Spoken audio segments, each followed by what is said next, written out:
Hello, my name is John Beever. I'm professor of molecular genetics at the University of Illinois in Urbana-Champaign.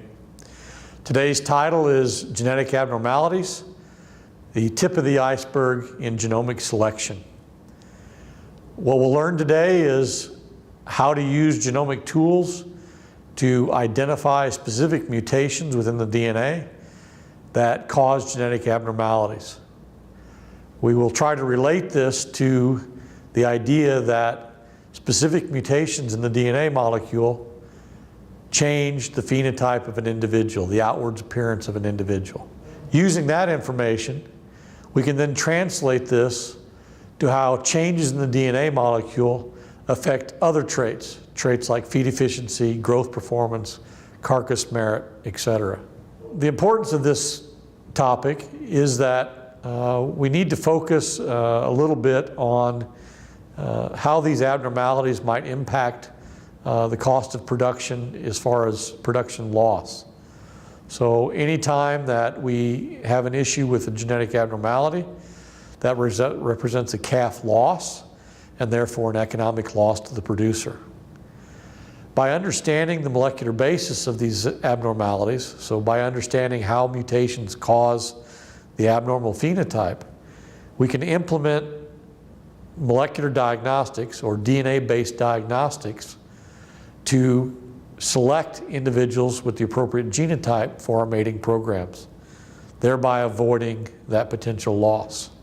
When we talk about genetic abnormalities, the important concept to remember is that these abnormalities are brought to the surface or observed because of particular mating practices.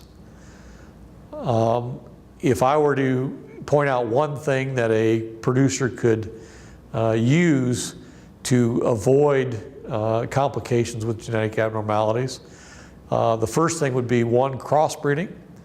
The use of two different breeds of animals or multiple breeds of animals within a production system avoid the appearance of some of these genetic abnormalities. These genetic abnormalities are rooted within particular founders, within particular breeds, and so when you crossbreed, you tend to eliminate any issues with genetic abnormalities. If you're a seed stock producer and you're using one specific breed or gene pool, avoidance of high inbreeding coefficients would be another practical way to avoid genetic abnormalities, either known or unknown ones. So the solution to many of these genetic abnormalities, at least from a genomics perspective, we'll cover in the talk how to use genomic tools to find specific mutations, then implement diagnostic tests on those mutations for selection. Part of the process is the collection of calves with abnormal phenotypes.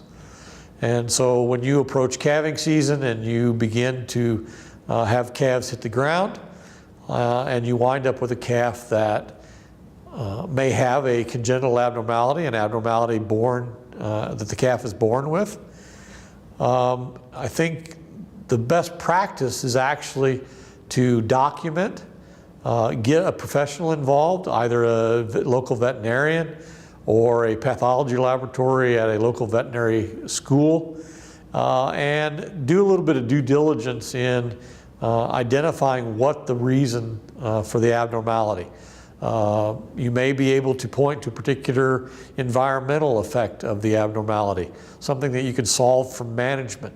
If you can't do that, then collection of those samples and collection of that information is very essential to providing a genetic solution to the problem for the entire industry, not just for the individual breeder.